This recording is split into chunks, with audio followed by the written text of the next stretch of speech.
বন্ধুরা আপনারা দেখতে পাচ্ছেন এখানে যে ধরনের কাজগুলো করতে হয় সার্কিটগুলো আলাদাভাবে খুলে নিতে হবে সেফটি হিসেবে এবং এখানে স্টিক ক্যাপে আমরা সবগুলো ছুটিয়ে নিয়েছি। তো একটি টেলিভিশনের কভার অন্য একটি কভারের সাথে যদি মিল হুবহু করা যায় একটি কেসিনের যে মডেল তাহলে তো সহজ, আর যদি না হয় সেক্ষেত্রে পিকচার টিউবটি অবশ্যই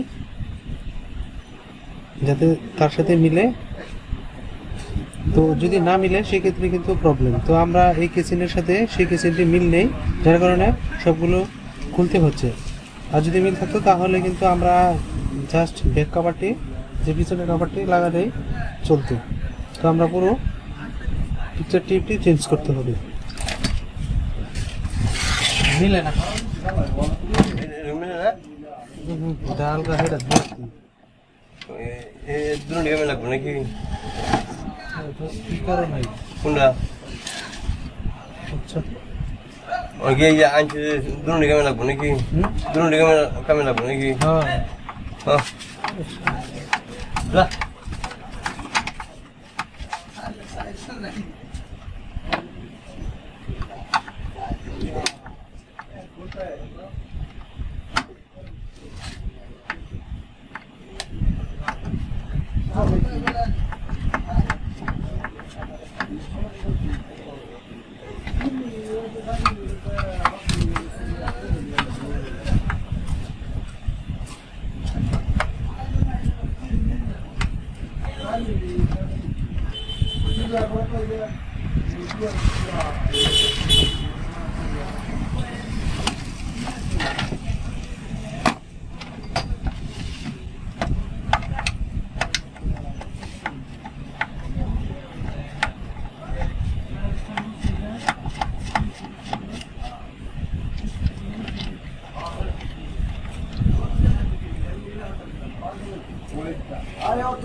দেখতে পাচ্ছেন ওয়াশারগুলো সেগুলো কিন্তু রাখতে হবে।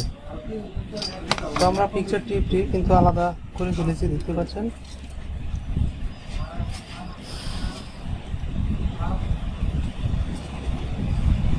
এখানে গ্রাউন্ডের ব্যাপার স্যাপার রয়েছে।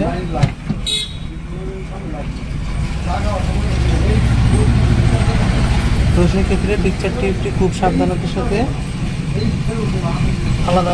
আলাদা করতে হবে।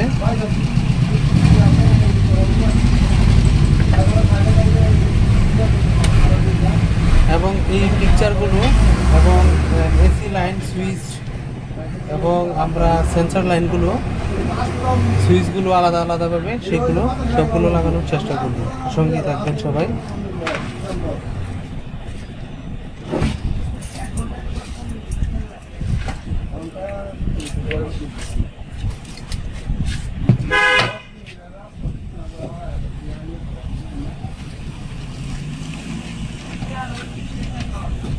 তো আমরা এটিতে সেট করার চেষ্টা করব।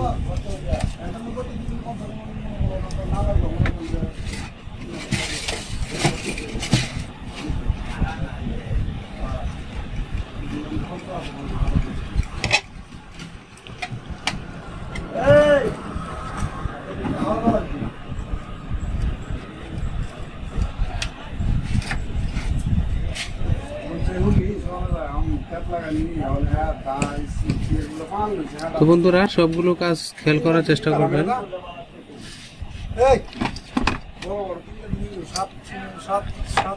তো বন্ধুরা কাজগুলো খেয়াল করার চেষ্টা করবেন। এখানে যে নাটগুলো আমরা লাগানোর চেষ্টা করব 14 ইঞ্চির ক্ষেত্রে সেটি মিল হয়ে গেছে অলরেডি। তো আমরা নাটগুলো লাগানোর চেষ্টা করি, সেক্ষেত্রে সবগুলো কাজ দেখে পরবর্তীতে আপনি যে ধরনের কাজগুলো বুঝে সেটি করার চেষ্টা করবেন।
বসানোর চেষ্টা করেছি।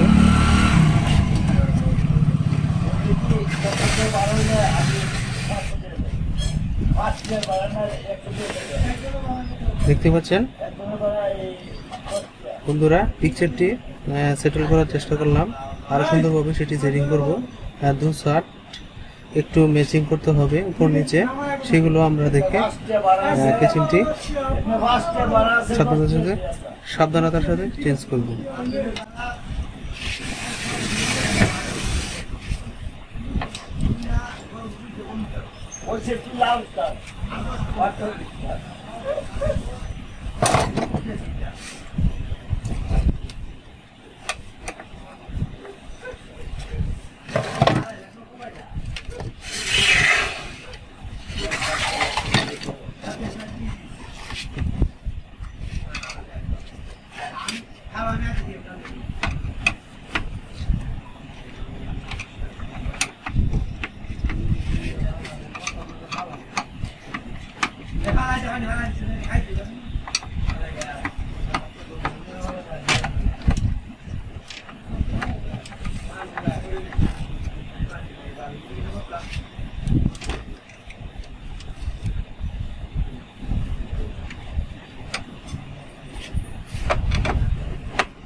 একটা কত উঠা বেশি মশার কাপড় কত টাকাইছি।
তো ভিউয়ার্স, এখানে আমরা